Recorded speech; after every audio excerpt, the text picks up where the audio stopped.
When asked to join Kevin Durant, LeBron James, Carmelo Anthony, James Harden, and a bevy of NBA players in New York to play in a pickup game this summer, he decided not to attend, saying, quote, "I can't work out with you in the summer and then play you in a few months. It feels weird. It doesn't feel right with me. Like other players, it's cool for other players, but I don't want to."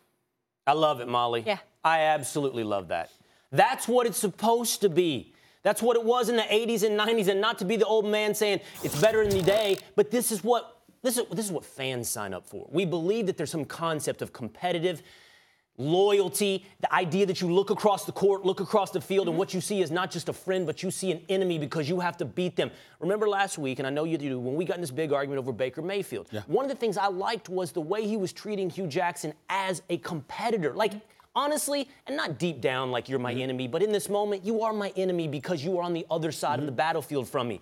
Giannis doesn't want to share any trade secrets. He doesn't want to help anybody out on how to stop him. He wants to treat the enemy as they are. And I love this. It's the way it's supposed to be. You know, you would love it because you're not the nicest guy in the world, Will. Oh, I mean, one can make the argument, you know, you hurt my spirit right now. I mean, why the vitriol? Why the animosity towards this guy? Here's the deal, in all seriousness. I can understand you loving that attitude. I would love it too. Doesn't mean it's smart. Here's why. Who are the best players in the world? The best players in the world are playing in the NBA just like you are. How do you measure yourself and your level of greatness? How do you work on how do you notice your deficiencies? How do you know how to overcome them? Where in the world are you going to go if you're the Greek freak to find competition like Kevin Durant?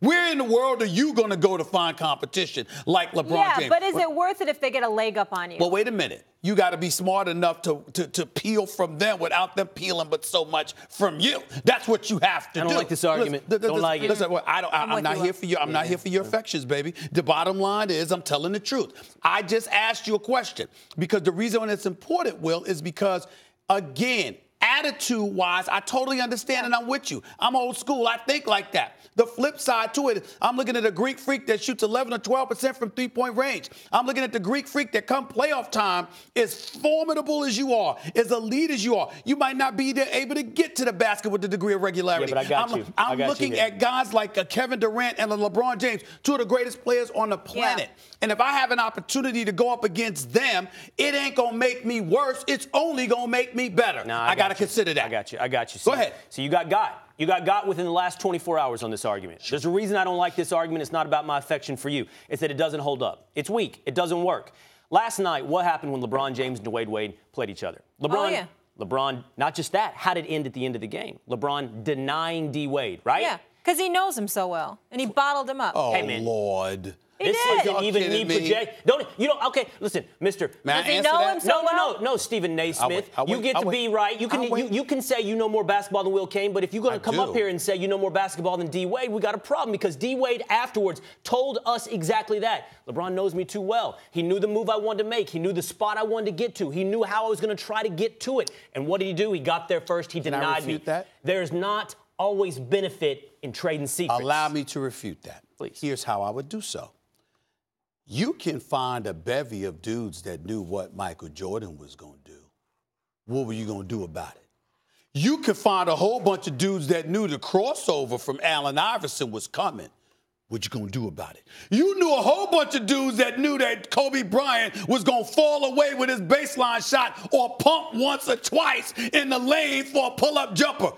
What you gonna do about it? My point to you is simply this. It's not a matter of knowing D. Wade didn't lie to you, but he didn't articulate the most obvious point of all.